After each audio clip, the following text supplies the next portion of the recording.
আজকে আবার চলে এসেছি। তো দেখো কাউ এখানে আমাদের ডিম খেয়ে পালাই রাখছে, কোন দিন জানি না, আই ডোন্ট নো। তো চলো আমরা একটু ছাদ বাগান ঘুরে আসি। তো ওই দিন মাধবীলতাটাকে এখানে দিয়েছি, দেখো কি সুন্দর হয়েছে। আর এই গাছগুলো কি গাছ জানি না, কিন্তু এর সাথে সাথে কি ফুল জানি ধর লম্বা লম্বা, অনেক ভালো লাগে।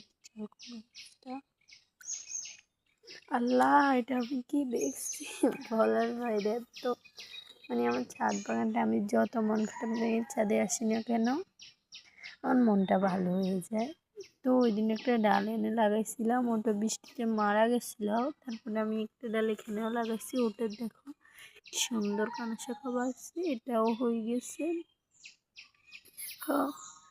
আর আমি ভাবতেই অবাক লাগে এই কলিটা হবে, আমি একদম আশা করিনি। দেখো দুটো কলি হয়েছে ফুটো, তারপরে তোমাদেরকে দেখাবো। হ্যাঁ, লাইক এটা আসলে গোলাপি কালার।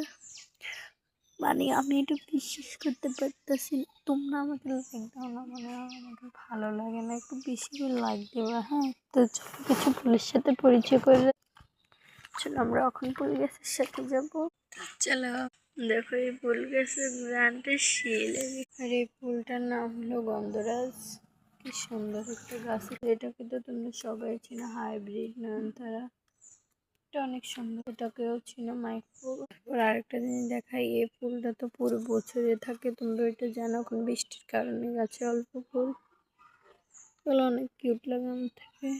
তো চলো আরেকটা দেখা, এই কি আজকে যাবো ফুল গাছে ফুল নাই, থাকে একটা কলি আছে ওইটা ফুটবে। তো এইটুকুই ছিল বা।